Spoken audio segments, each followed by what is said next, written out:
The other part of it is balancing the different pulls on my time is difficult. And I'll be honest, I don't always get it right. I find myself in 6 to 8 hours of meetings a day.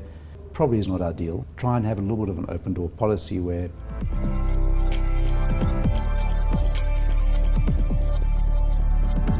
as we wrap up, I want to get some takeouts from you in terms of your role as CEO, and now you've got a few decades of experience, and you've had to manage many stakeholders. And I mean, I'm a baby, being CEO for almost 20 years versus you, and so I have this challenge quite often, and I want to understand how you manage this challenge, and that the challenge is being in the center.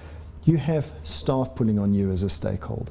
You've got shareholders pulling on you as a stakeholder. You've got your senior executive team pulling on you as a stakeholder, and quite often a lot of those pulls are, I say it with respect, self-serving. They want to get across the line what they want to get across the line, and it's for that particular reason. So, and you're the little bit of the piggy in the middle, being CEO, having all these pulls. Shareholder wants profitability, staff want salaries and incentives, customers want different things, suppliers want different things.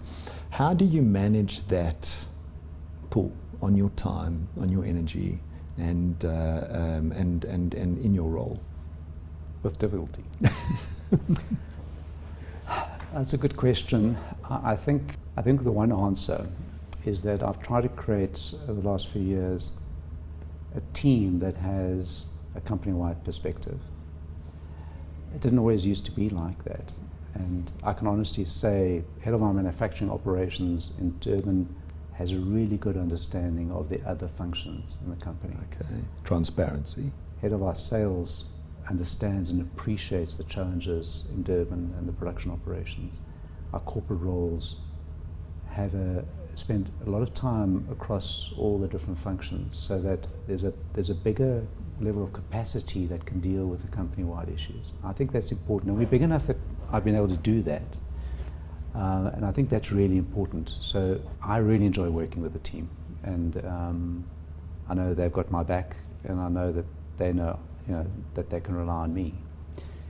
The other part of it is balancing the different pulls on my time is difficult. And I'll be honest, I don't always get it right. I find myself in 6 to 8 hours of meetings a day.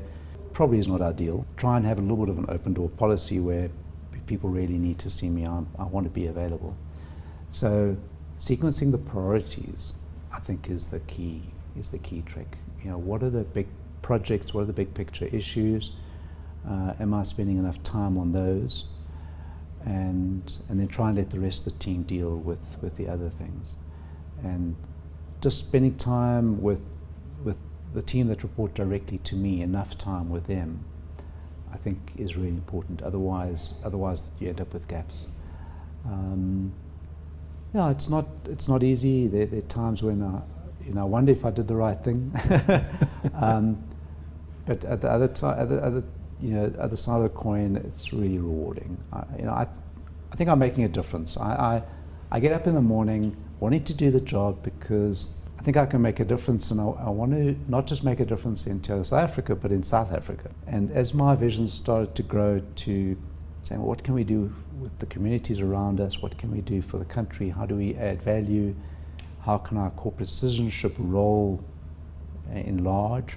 That's motivating for me, and I enjoy working with people.